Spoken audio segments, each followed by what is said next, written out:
In this exercise, we're going to look at how we represent finite intervals by using interval notation and graphing on a number line. Now, this is pretty fun. It's a bit easy.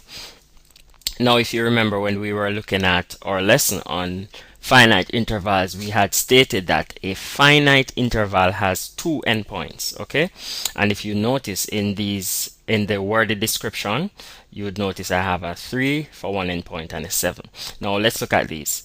We are representing here real numbers greater than 3 and less than 7 by using interval notations. Now the important thing to note is that I'm dealing with a greater than and I'm dealing with a less than.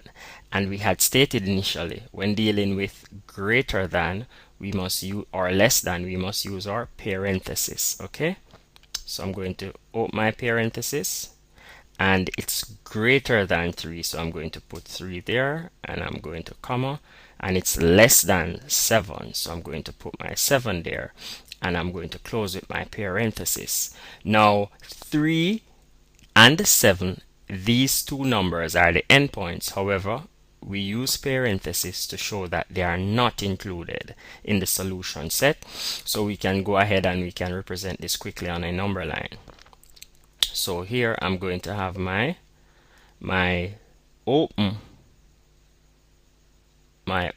circle over 3 and an open circle above 7 to show that they are not included in the solution. And I'm going to use my ruler and draw my line to connect both points. Okay, so this is how we would represent this information on a number line. Now quickly let's move to part 2. And okay, so this was the first example, first situation. This is our second situation. Now in this exercise, they're asking us to represent real numbers greater than 3 and less than or equal to 7. Now here we have a greater than up here, but however down here we have a, let me change my color, let me use a yellow, we have a less than or equal to 7. So since it's less than or equal to 7, it means that 7 is included because I have the equal here. So let's quickly graph this on a look at it in interval notation first before we graph it on our number line. So in interval notation we would have again a 3. I would have my 3 as my first endpoint and my 7 as my second endpoint. Okay, notice the 7 is to the right of 3 because it's greater than. However, since it states that the 3 is greater than, then I'm going to put my parenthesis here. But my 7, it is less than or equal to 7, so I have to put my square bracket there. Okay, once it says less than or equal to, I must represent that by using a square bracket. Now quickly we can graph this on a number line. So let's look at it. Now again I'm going to put a circle, open circle over my 3, but since it's greater than 3, I'm going to leave that open, and again I'm going to put a circle over my 7, but since it's less than 7 or equal to, it simply means that I have to color this circle here, and then I'm going to use my ruler and I'm going to connect both circles rather. Okay, so that's how we would represent this information on a number line. Let's move quickly to the next. Okay, here they're asking us to represent real numbers greater than or equal to 3 and less than 7. So since it's greater, and again I'm focusing on this, greater than or equal to 3. So since it's greater than or equal to 3 now, then I must use my braces, my square bracket. Okay, and I'm going to put my 3 there, comma 7, but it says that and it is less than 7. So let me just underline that. It is less than 7.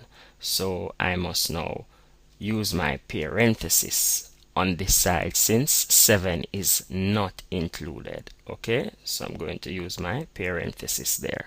And quickly, let's just graph this on a number line. Quickly, this is pretty easy stuff. So I am going to draw a circle. No, let me use a brighter color. That's a bit too dull. I don't want any color to be giving your eyes any trouble. Okay, guys, so that's my open circle to show that 3 is my endpoint, and that's my other circle here to show that 7 is another endpoint. However, since it's greater than or equal to 3, I must color this circle. Okay, so I'm going to color that circle, then I'm going to use my rule and just simply connect both circles. Okay, and that's it.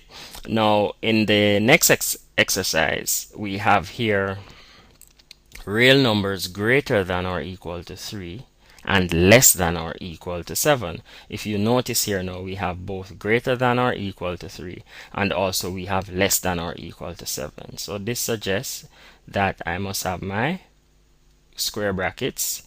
I'm going to have my 3 comma 7, and also it is less than or equal to 7, so I must have my square brackets again. Okay, once to show or to indicate that these points are included in my solution set, now I'm just going to go ahead and I'm going to put my circles above my endpoints, my two respective endpoints. And in this case, I would have to color both endpoints to show that they are included in the solution set. Okay, it's that easy. That's how we represent these things on a number line or solution set. All right. So that's how we represent our solution set when working with finite intervals, by using interval notations and by graphing. Hope this was a bit useful. If it has helped you anyway, feel free to leave a comment, or you can even subscribe to the channel. Okay, bye.